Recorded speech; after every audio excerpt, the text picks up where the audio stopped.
Hello दोस्तों, नमस्कार। स्वागत है आपका अपने यूट्यूब चैनल पर। कक्षा 10 की ये बुक राजस्थान का इतिहास एवं संस्कृति इस चैनल के माध्यम से हम शुरू करने जा रहे हैं। दोस्तों, आप अगर राजस्थान में किसी भी भर्ती की तैयारी कर रहे हो, चाहे रीट हो, चाहे सीईटी हो, चाहे राजस्थान पुलिस हो, इस बुक राजस्थान का इतिहास एवं संस्कृति से आपको लगभग 70 से 80% सवाल इसी बुक से मिलते हैं। राजस्थान का इतिहास एवं संस्कृति के जो सवाल आते हैं वो इसी बुक से आते हैं। तो दोस्तों, हमारे चैनल पर अगर आप नए हैं तो चैनल को सब्सक्राइब जरूर कर लें और वीडियो को ज़्यादा से ज़्यादा शेयर ज़रूर करें। आपको प्रत्येक अध्याय वाइज ये पूरी बुक आपको पढ़ाई जाएगी और आपको प्रत्येक अध्याय वाइज PDF आपको उपलब्ध हमारे टेलीग्राम पर उपलब्ध करवा दिए जाएंगे। टेलीग्राम का चैनल आपको डिस्क्रिप्शन में मिल जाएगा, आप टेलीग्राम को ज्वाइन जरूर करिए। और आज हम इस वीडियो में अध्ययन करने जा रहे हैं अध्याय नंबर 1 का, राजस्थान का इतिहास एक परिचय। राजस्थान का इतिहास एक परिचय का हम आज इस वीडियो में अध्ययन करेंगे। तो चलो आगे बढ़ते हैं हम। अध्याय नंबर 1, राजस्थान का इतिहास एक परिचय। 1949 ईसा पूर्व से राजस्थान नाम से किसी भौगोलिक इकाई का अस्तित्व नहीं था। मतलब 1949 ईस्वी से पूर्व राजस्थान नाम की कोई भी भौगोलिक इकाई नहीं थी, क्योंकि 1949 ईस्वी से पूर्व अलग अलग रियासतें थी। अलग अलग रियासतों में अलग अलग राजा महाराजा थे जो अपने तरीके से शासन चलाते थे। तो ऐसा माना जाता है कि 1800 ईस्वी में सर्वप्रथम जॉर्ज थॉमस ने इस भूभाग के लिए राजपूताना शब्द का प्रयोग किया था। 1800 ईस्वी में सर्वप्रथम किसने? जॉर्ज थॉमस ने इस भूभाग, जो हम वर्तमान में राजस्थान नाम से जानते हैं, इस भूभाग के लिए राजपूताना शब्द का प्रयोग सर्वप्रथम में 1800 ईस्वी में जॉर्ज थॉमस ने किया था। कब? 1800 ईस्वी में किया था। इसके बाद 1829 में, इसके बाद कब? 1829 में एनालास एंड एंटीक्विटीज ऑफ राजस्थान। 1829 में एनालास एंड एंटीक्विटीज ऑफ राजस्थान के लेखक कौन थे? कर्नल जेम्स टोंड थे। ये कर्नल जेम्स टोंड की पुस्तक थी एनालास एंड एंटीक्विटीज ऑफ राजस्थान। इस बुक में इन्होंने 1829 में इस राजपूताना, जो जॉर्ज थॉमस ने राजपूताना नाम दिया था, इसका रायथाना या राजस्थान नाम रखा था। क्या नाम रखा था? रायथान या राजस्थान ने नाम रखा था। स्वतंत्रता के बाद जब इस प्रदेश की विभिन्न रियासतों का एकीकरण हुआ तो 30 मार्च 1949 को सर्वसम्मति से इसका नाम क्या रखा गया? राजस्थान नाम रखा गया था। तो 30 मार्च 1949 से पहले इनको जॉर्ज थॉमस ने तो राजपूताना नाम दिया था और कर्नल जेम्स टोंड ने क्या नाम दिया था? रायथाना या राजस्थान नाम दिया था। इनकी पुस्तक थी एनालास एंड एंटीक्विटीज ऑफ राजस्थान, जो 1829 ईस्वी में छपी थी। प्राचीन साहित्य और अभिलेखों में वर्तमान राजस्थान के विभिन्न क्षेत्रों के भिन्न भिन्न नाम मिलते हैं। कुछ क्षेत्र उनकी भौगोलिक विशेषताओं के आधार पर और कुछ क्षेत्र वहां पर बसी जातियों के नाम से जाने जाते थे। राजस्थान के क्षेत्रों के प्राचीनतम नामों में जिनका उल्लेख ऋग्वेद में आया है, मरु, धानव, जंगल, मत्स्य, सूरसेन आदि। मरु और धानो दोनों का अर्थ एक ही है और इसका प्रयोग जोधपुर संभाग के लिए कि मरुस्थल के लिए हुआ है। जोधपुर संभाग के लिए क्या नाम है? मरु और धनव। मरु और धनव शब्द का प्रयोग हुआ है। जोधपुर पहले मरु फिर मरुवार कहलाता था और कालांतर में से मारवाड़ कहा जाने लगा। जोधपुर को अब कालांतर में क्या कहा जाने लगा? मारवाड़ कहा जाने लगा था। जंगल शब्द का प्रयोग उस क्षेत्र के लिए किया जाता है जहाँ समी, केर और पिल्लू आदि होते थे। बीकानेर और नागौर के आसपास के क्षेत्र को क्या कहा जाता था? जंगल प्रदेश। जंगल प्रदेश है। बीकानेर और नागौर के आसपास को जंगल देश कहा जाता था। मत्स्य, जिसका उल्लेख महाभारत में राज्य के रूप में जयपुर, अलवर और भरतपुर तक विस्तृत था। तो मत्स्य कहाँ तक विस्तृत था? जयपुर, अलवर और भरतपुर तक। और इसकी राजधानी थी विराटनगर। राजधानी कौन सी थी? मत्स्य प्रदेश की विराटनगर थी। भरतपुर के मथुरा क्षेत्र से सटे हुए क्षेत्र धौलपुर और करौली के अधिकांश भूभाग सूरसेन राज्य में सम्मिलित थे। यह प्राचीन राज्य था। महाभारत में इसका उल्लेख मिलता है। भौगोलिक विशेषताओं के आधार पर नामित कुछ अन्य क्षेत्र निम्नलिखित है। माही नदी के आसपास का प्रतापगढ़ का भूभाग कठल नाम से जाना जाता था। माही नदी के आसपास का क्षेत्र है जो प्रतापगढ़ का भूभाग था, उसे क्या नाम जाता था? कठल के नाम से जाना जाता था, क्योंकि यह क्षेत्र माही नदी के किनारे कंठे पर स्थित था। 56 गांव का समूह होने के कारण प्रतापगढ़ बांसवाड़ा के मध्य के भूभाग को 56 का मैदान कहा जाता था। भैंसरोडगढ़ से लेकर बिजोलिया तक का क्षेत्र पठारी होने के कारण उपरमाल के नाम से जाना जाता था। उदयपुर के आसपास का प्रदेश पहाड़ियों की अधिकता के कारण गिरवा गिरवा कहलाता था। जैसलमेर का प्राचीन नाम क्या था? मांड था। जैसलमेर का प्राचीन नाम क्या था? मांड था।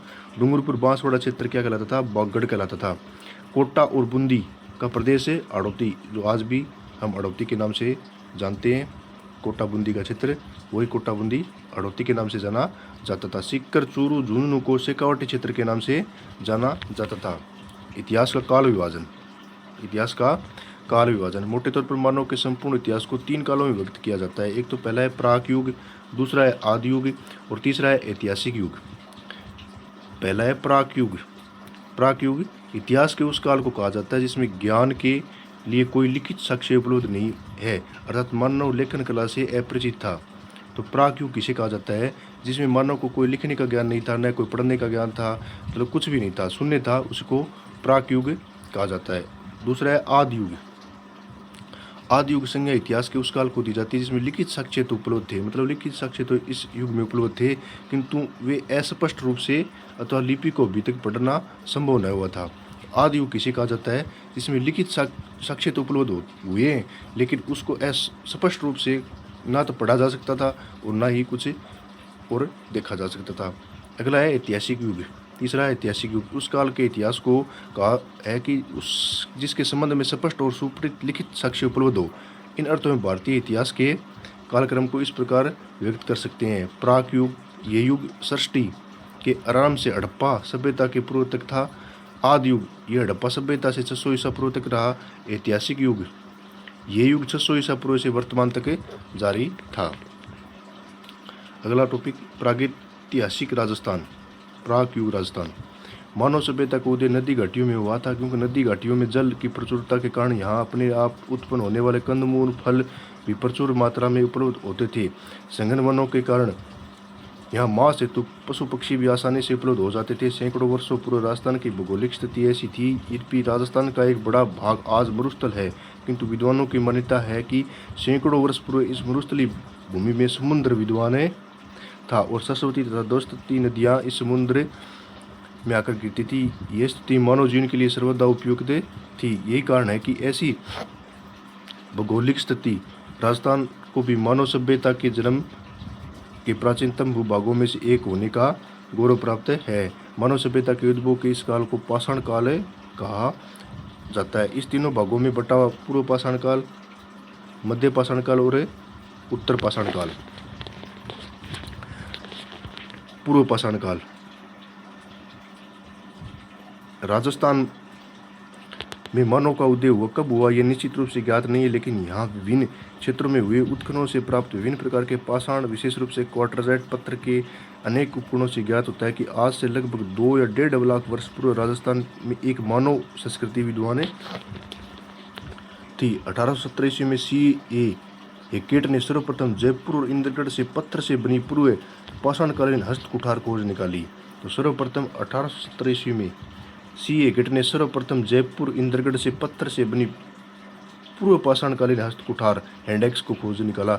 हैंडेक्स हस्त कुठार को सबसे पहले किसने खोजा? C.A. हेकेट ने 1870 ईस्वी में जयपुर और इंद्रगढ़ के आसपास पूर्वी पाषाण काल के हस्त कुठार को खोजा। कुछ समय पश्चात शेटनकोर ने झालावाड़ से इसी युग में अनेक उपकरण खोज निकाले। इसके बाद हुए योजनाबद्ध उत्खनन में भारतीय पुरातत्व और संग्रहालय विभाग, नई दिल्ली, डेक्कन कॉलेज पूना के वीरेंद्रनाथ मिश्र, राजस्थान पुरातत्व एवं संग्रहालय विभाग के R.C. अग्रवाल, डॉक्टर विजय कुमार, हरिश्चंद्र मिश्रा आदि विद्वानों ने राजस्थान की पूर्व पाषाणकालीन सभ्यता और संस्कृति के विभिन्न पक्षों को सामने लाने में सराहनीय योगदान दिया है। इनके प्रयत्नों से राजस्थान में अजमेर, अलवर, चित्तौड़गढ़, भीलवाड़ा, जयपुर, झालावाड़, जालोर, जोधपुर, पाली टोक आदि क्षेत्रों की प्रमुख नदियाँ, विशेष रूप से चंबल, बनास और उसकी सहायक नदियों के किनारे पूर्व पाषाणकालीन उपकरण प्राप्त हुए। जालोर से इस युग के उपकरणों की खोज का श्रेय B. ऑल्चिन को जाता है। मतलब जालोर से इस प्रकार के उपकरणों को खोज किसने किया था? B. ऑल्चिन ने किया था। स्पष्ट है कि उपयुक्त संपूर्ण भूभाग पर पाषाणकालीन संस्कृति का प्रसार क्षेत्र था। अगला है मध्य पाषाण काल। मध्य पाषाण काल मानव सभ्यता के क्रमिक विकास की कहानी की दूसरी कड़ी के रूप में राजस्थान में के प्रागैतिहासिक काल के मध्य पाषाण काल रहा है। पश्चिमी राजस्थान में लूनी और उसकी सहायक नदियों, चित्तौड़ की बेड़च नदी घाटी और विराटनगर के मध्य पाषाणकालीन उपकरण मिले। इस काल के उपकरण छोटे, हल्के और कुशलता से निर्मित है। ये उपकरण jasper, great chert, carnelian, quartzite, क्लेस्टोनी आदि पाषाण से बने हैं, जिसे blade, graver, triangle, crescent, trapeze, scraper, pointer आदि उल्लेखनीय। पत्थर के बने इस छोटे उपकरणों को माइक्रोलिथ यानी लघु पाषाण उपकरण कहा गया है। उत्तर या नव पाषाण काल। भारत के अन्य भागों की भांति राजस्थान में भी उत्तर यानी नव पाषाणकालीन सभ्यता का उदय हुआ। अजमेर, नागौर, सीकर, झुंझुनू, जयपुर, उदयपुर, चित्तौड़गढ़, जोधपुर आदि स्थानों पर भी पाषाणकालीन सभ्यता के अनेक उपकरण प्राप्त हुई है। राजस्थान में धातु काल। ताम्र पाषाण काल। ताम्रकांस्य काल धातु काल के अंतर्गत राजस्थान के भी अनेक स्थानों से ताम्र पाषाण व ताम्र काल के अवशेष मिले हैं, जो तत्कालीन युग में राजस्थान के मानव के सांस्कृतिक विकास पर पर्याप्त प्रकाश डालते हैं। राजस्थान के ताम्रकालीन संस्कृति के प्राचीन स्थलों में गणेश्वर, सीकर, कालीबंगा, हनुमानगढ़, गिलुंड, राजसमंद, आहाड़, जाडोल, उदयपुर, पिंड, पांडलिया, चित्तौड़गढ़, कुराड़ा, नागौर, साबनिया, पुगल, बीकानेर, नंदलालपुरा, किरडोत व चौथवाड़ा, जयपुर, एलना, जालोर, बुड्ढा पुष्कर, अजमेर, कोल, माहौल, स्वाई माधोपुर, मलाह, भरतपुर आदि विशेष रूप से उल्लेखनीय है।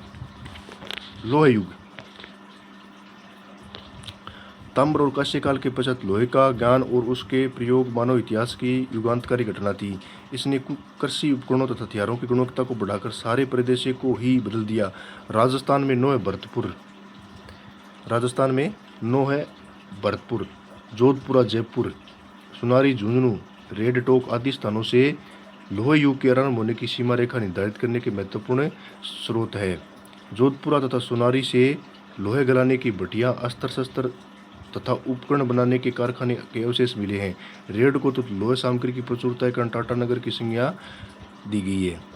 लोह काल के पश्चात भारत के अन्य भागों की भांति राजस्थान में भी सिलेटी रंग की चित्रित मृत भांड संस्कृति का उदय हुआ। इस संस्कृति के अवशेष विराटनगर, जोधपुर, जयपुर, सुनारी, 9 आदि स्थानों से मिले हैं। इस संस्कृति का उदय लगभग 600 ईसा पूर्व में हुआ था। इसके पश्चात भारतीय इतिहास के साथ राजस्थान के इतिहास का भी ऐतिहासिक युग प्रारंभ हो जाता है।